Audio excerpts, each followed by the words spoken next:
Well, after seeing what the world would be like without the doctor, which was one of bureaucracy and refugees and England for the English and foreigners getting carted off to work camps, and Wilfred realizing that the battle days from when he was in the military in World War II were happening again, we now come to the end of the Doctor's song and the prophecy that cannot be avoided.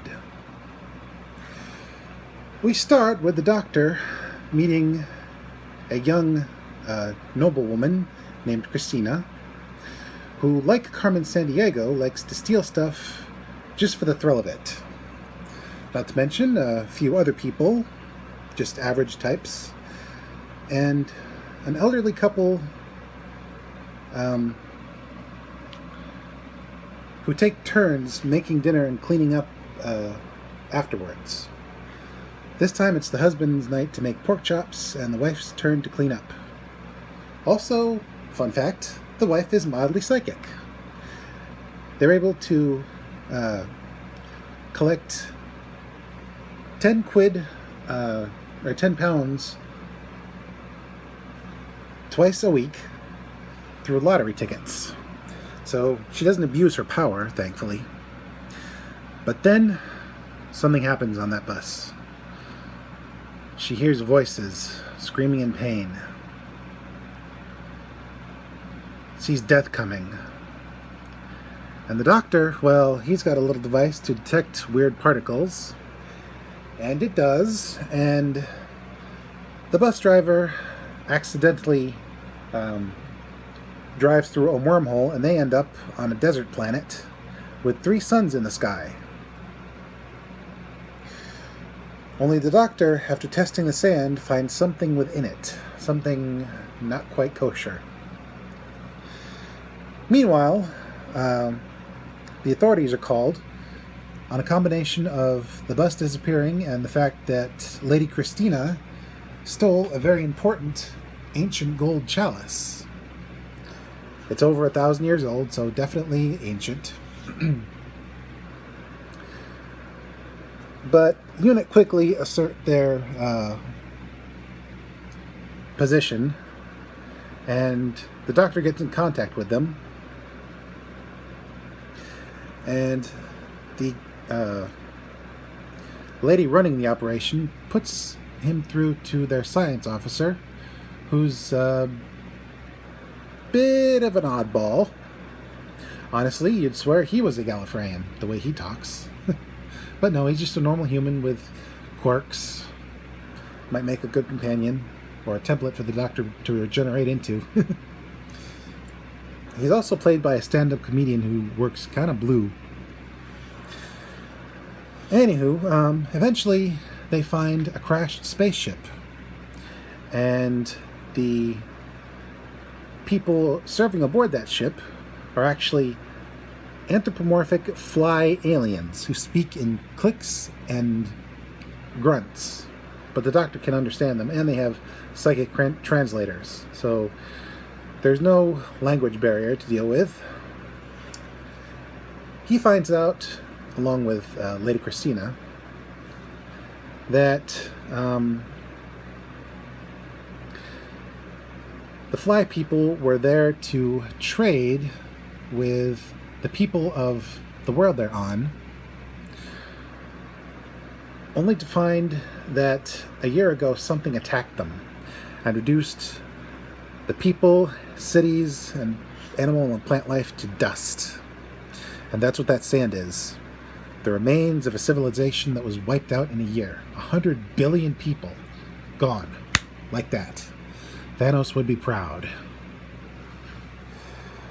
And it turns out that the culprit, which destroyed that world and brought down the Fly People's spaceship, are non-sapient, metal-skinned, metal-skeletoned stingrays who have the ability to generate wormholes and go from planet to planet, eating everything and everyone. And before the doctor can save them and get them aboard the bus, the fly people are quickly killed by some of the manta ray, the metal manta rays, who ended up flying into their exhaust ports. That's what brought the ship down. Meanwhile, the doctor and a seemingly new companion in Lady Christina collect anti-gravity clamps from the ship's core to try and get the bus out of the sand, because after witnessing the bus driver disintegrate when he tries to walk back through the portal, turns out the bus itself saved them. And trying to get the bus out of the sand, they ran out of gas. So these clamps are the only way to get the bus to go back through the portal. Unfortunately, the metal stingrays have found the bus. And everybody needs to get aboard, and they gotta get going. The doctor does have some trouble fusing the alien technology to the human technology, although he does manage it in the end by hammering the priceless, irreplaceable gold goblet that Christina stole into a new shape. Yeah, she was happy about that. Anywho, they managed to get the bus out in time thanks to the quirky scientist guy standing up to the hard-nosed unit lady, even when she points a gun in his face. And only a couple of the stingrays get through the portal before the doctor gets the guy to close it. And unit quickly dispatches the stingrays, but it's not an easy task. Even the doctor had to bop one of the stingrays with a bus in order to get it out of the sky. But the day is saved, and everybody manages to get home safely. But the lady from the married couple gives an ominous warning. Something's coming from the darkness, and he will knock 4 times. And that's the end. And it puts him in such a mood that he refuses Lady Christina as a companion, because he's finished with traveling companions.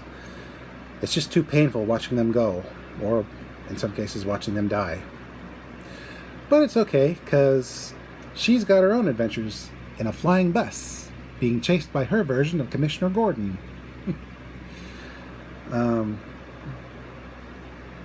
And so the doctor leaves.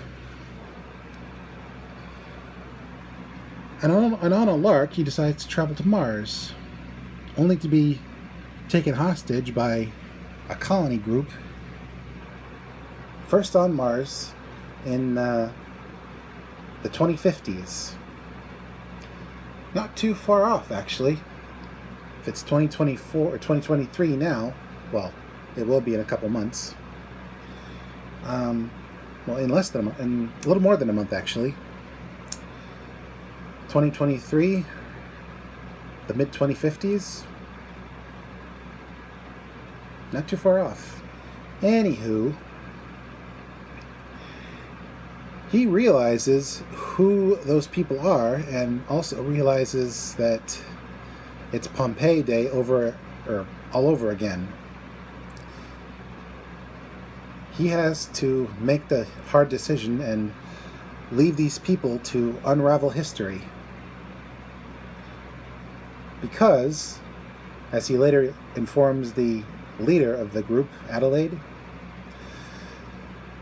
even though they all die, Adelaide's commitment to seeing the stars after seeing a Dalek as a child during the Stolen Earth incident, she's inspired. The girl's inspired by her grandmother, And eventually, one of her descendants starts hybridizing with other species, causing a richer and more diverse human species, a human race. But there's a caveat. Like I said, it's Pompeii Day on Mars, and instead of fire consuming everyone, it's water. There's something buried in the glacier they've tapped for water reserves, and due to a filter malfunction that day, a thing that the Doctor calls the flood, no, not that flood. See, these flood get turned into semi-sapient zombies who exude water like they're sweating like they've never sweat before, and their mouths get all crusty because there's some sort of internal fission going on. Their plan is to take the escape rocket to Earth and use its water supply to take over everything. So, Adelaide makes the hard decision to destroy the base and deny the flood access to Earth, even though it will cost her and her entire team their lives. But as the Doctor is forced to listen to them get taken over and fail to get to safety, because the rocket quickly gets taken out, thankfully to the detriment of the flood, the Doctor snaps. He decides that since the Time Lords no longer exist and he's a independent agent, he's going to bend the laws of time to his will. Yes, there might be a paradox, but paradoxes be darned. He's going to save those people and change history. So he uses a robot to get the TARDIS to the base, and he saves 3 of the crew members at the very last second. But Adelaide realizes that this history could unravel everything and cost humanity dearly. She tells him flat out that he should have left them there. And he's like, nope, sorry, not going to do it. He declares himself the Time Lord victorious. And while the Doctor was collecting that robot, she saw something in his eyes, something that hasn't been there before. It seems the Doctor has reached a breaking point. But she knows how history has to unfold.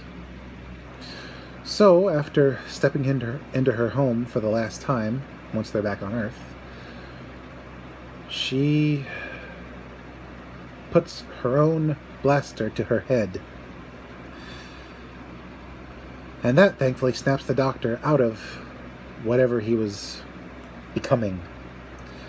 Because history has been saved, and another human has made the ultimate sacrifice in order to save everyone. To save the future. And this scares the Doctor something fierce. That and a vision of Ood Sigma summoning him back to Ood Sphere for something. But the Doctor does what he always does. He gets in the TARDIS and runs, and runs, and runs, and runs.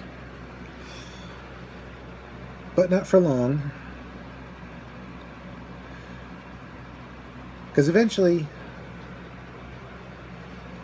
he gets taken back to Ood Sphere 100 years after the Ood were freed, and surprisingly farther along in their development than they're supposed to be.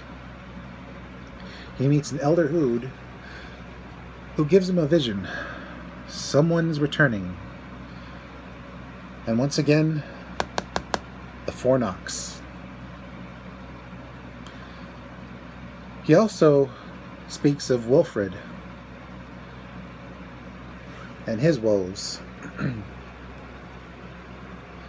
And so the Doctor heads back to Earth, where Wilfred is trying to celebrate Christmas, but he's plagued by reoccurring bad dreams. Some abomination of nature is cackling like a madman. And while everyone's having those dreams, they forget them, all except for Wilfred. Eventually, he's driven to a church. Normally, he doesn't go into church. They're too cold for his liking. Where he meets a mysterious woman who speaks in riddles, talks about him being an old soldier, and mentions the Doctor, and told to keep her existence a secret. Who is she? The audience never knows. The Doctor's mother, perhaps Romana, or someone else. But eventually, the Doctor and Wilfred meet up, and they talk. The Doctor says that the person Wilfred is seeing in his dreams is impossible, because he's dead. The Master is dead. And Wilfred also begs the Doctor to try and fix Donna, who's actually kind of happy, but she gets these moments where she seems like she's sad, but she's got a good life now. All set to marry a guy. They don't have much money, but they'll get by.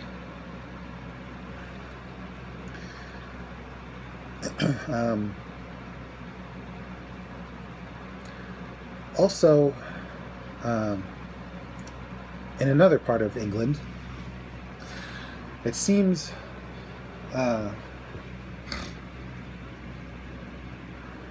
just as the Ood predicted,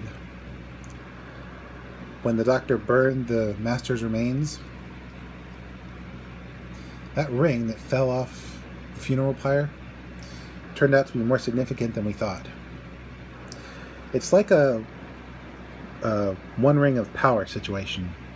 The Master put a bit of himself into that ring, and he's even got some followers who captured Mrs. Master to use some of her DNA that was partially mixed with the Master.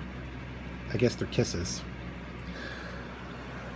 And various potions to bring him back at the cost of their lives. Thankfully, Mrs. Master still had some allies, and she had an anti-life potion mixed up to prevent the Master's resurrection. Unfortunately, it kills everyone, but not the Master. Instead, his resurrection was wrong. He's got a lot more energy, to the point where he can shoot lightning and jump really, really far. And his skull sometimes surges with energy, so it's visible through his face. But there's a cost. His body is burning up, and he constantly needs to consume calories in order to keep going. To the point where he engages in a wee bit of cannibalism, although humans and Time Lords are different species, so can it really be called cannibalism? Yes it can. They're sapient species. Jeesh. Anyway, when the Doctor and the Master finally meet, after the Master baits him with 4 loud bangs on a oil drum with a lead pipe, the Master gets captured by some rich corporate fat cat who's located an alien device, some sort of medical healer that will hopefully allow the guy's daughter to live forever. Now, the machine is so powerful, it has its own supply, something called a nuclear bolt. Basically a booth where one person has to stay in it the whole time, so they got to take it in shifts to keep the machinery going. Eventually, the master is convinced through bribery and a few threats to get the machine running. But he's played this rich corporate fat cat for a sap. Once the machine's running,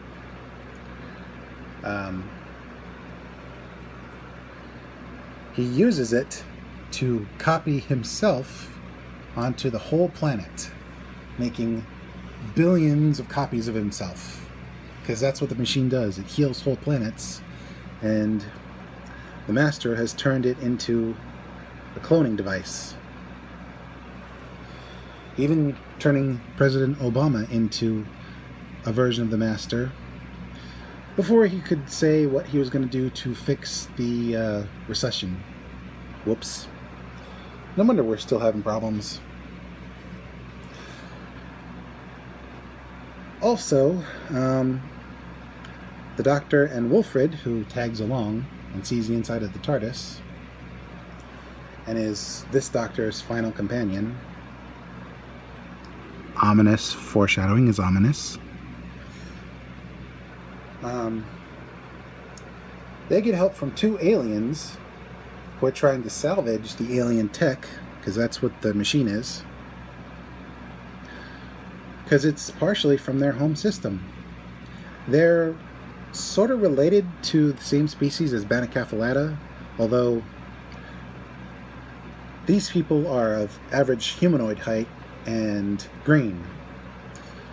So they think they're better than Banacaphilata, although I'd choose Banacaphilata any day over them. See how many times I can say Banacaphilata in one sentence. Sorry. Anywho, after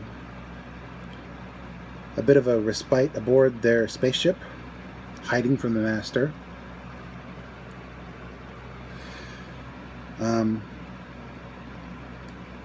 but actually, before I tell you that, I gotta tell you this. It seems that the narrator who's been providing a bit of drama this whole episode, it's Rassilon. It seems during the Time War, not only was the Master resurrected to fight Daleks, but Rassilon, the creator of Time Lord Society, as it is, he was resurrected as well. But unfortunately, waging war, even against such creatures as the Daleks, for so long, it changed the Time Lords. In fact, time itself started to be wounded. And it wasn't just the Daleks they were fighting. It was the Skaro degradations, the Horde of Travesties, the could-have-been king with his army of meanwhiles and never-weres, a creature called the Nightmare Child, which, as I previously mentioned, I believe, swallowed the ship of Davros while he was in the Time War. And eventually, the Time Lords became so corrupted by war that Rassilon proposed that in order to save themselves, they would destroy time itself, end it, become creatures of pure thought while everything around them was destroyed.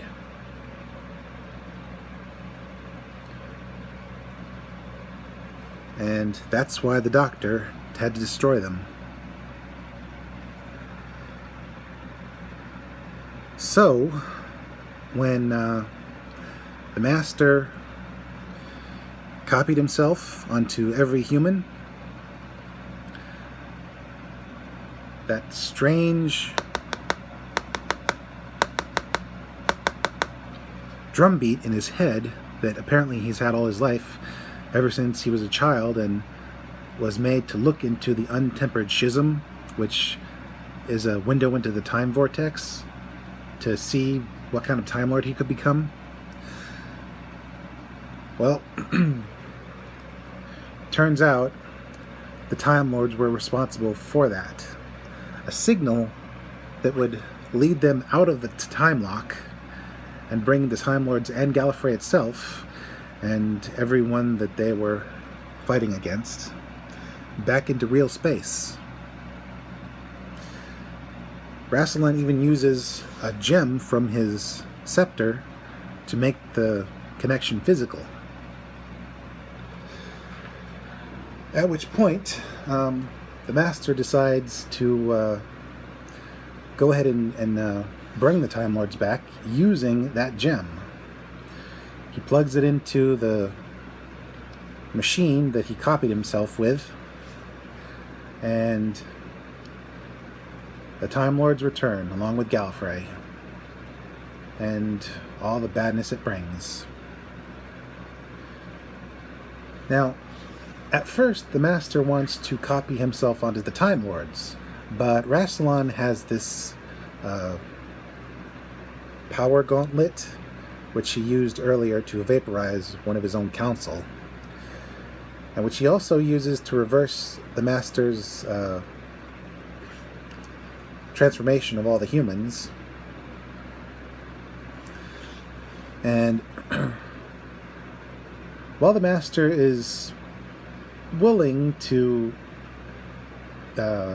surrender in order to be made a thought creature like the other Time Lords are planning,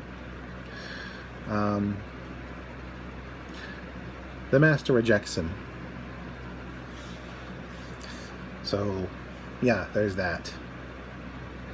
Also, Donna and Wilfred, who were saved by the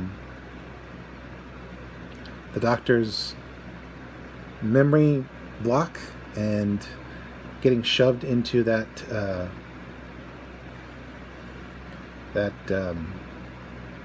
power source closet thing, respectively, were shielded from turning into copies of the Master. So while Donna has to fall asleep to preserve her brain, Wilfred witnesses the whole thing. Meanwhile, the Doctor, who was earlier given Wilfred's revolver from his army days to take out the Master once and for all, the thing is, the Doctor ends up getting faced with a choice. Does he shoot Rassilon and take over as leader of the Time Lords, maybe leading them back to the good they used to do? Or does he shoot the Master and break the time lock and send the Time Lords back into the Time War and Hades itself? Turns out, after glimpsing the mysterious woman, whom he seems to recognize as one of the Time Lords' council, he opts for a third option, just shooting the device, sparing the Master and Rassilon, who then duke it out in front of the Doctor as they get sucked back into the Time War, locked away forever. And, what's more, the Doctor didn't die. Despite the Master knocking many, many times in groups of 4, the Doctor is still alive. It seems the day is not saved. Oy. Well, it seems Wilfred was the one to knock 4 times. He's trapped in that power source closet thing, and it's about to go critical. Wilfred's going to get radiation poisoning, and it's not going to be survivable. So, after realizing what he has to do and having a bit of a selfish moment, the Doctor, resigned to his fate, saves Wilfred and gets blasted by radiation. So much that he can't just shift it into one of his shoes and throw it into a bin. And that triggers his regeneration. And this time, there is no shunting the energy into a discarded body part. This is it. The final day of the 10th Doctor. So, he takes Wilfred home and says they're going to see him again one more time. But until then, goodbye for now. So he visits all his old companions, saving Mickey and Martha, who've since tied the knot. I guess it didn't work out with Dr. Lucifer. He saves them from a Sontaran that they were fighting, because they've become free agents now. He goes to an alien bar, sees Captain Jack one more time, introduces him to Alonzo from the Titanic. He saves Sarah Jane Smith's son from getting pancaked because he was on his phone while walking. You're not supposed to do that unless you're paying attention. And waves goodbye to them both. He visits Wilfred and Mrs. Noble on Donna's wedding day, informs them that he borrowed £1 from Donna's late father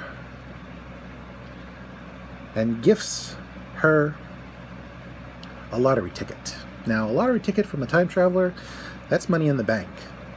And Wilfred and Mama Noble know that.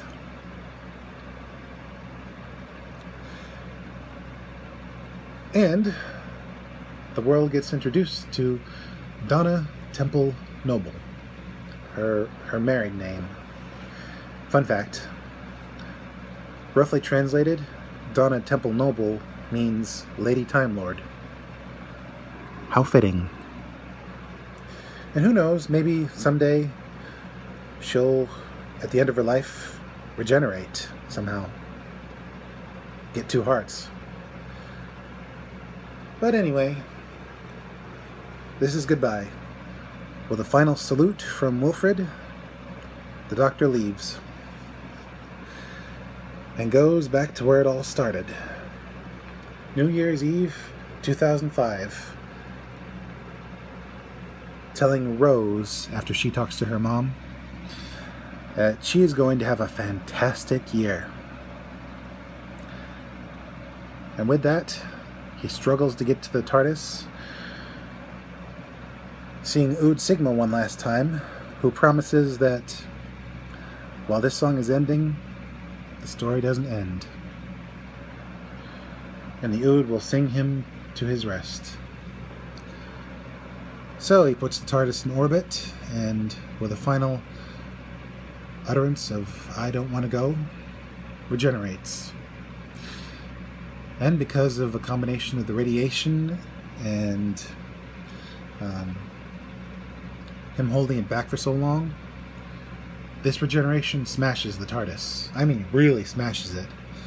One of the coral columns falls off, the windows break, everything's in fire,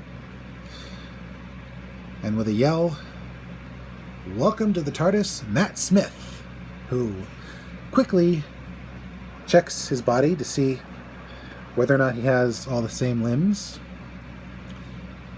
is perturbed that his hair is still not ginger. I guess he got a fixation for some reason, and struggles to remember what he was doing. Oh right, crashing. And with a final utterance of "Geronimo!" he spirals into the next era of Doctor Who, And with that, the Smith era comes to an end. And when we meet again, the second most famous Doctor of the modern era crashes onto the scene, and the term wibbly wobbly timey wimey takes on a whole new meaning. But until then, this is Mr. J signing out and reminding you, bow ties are cool, Sontarans drool, and the TARDIS was, is, and always will be the Doctor's wife. See you then.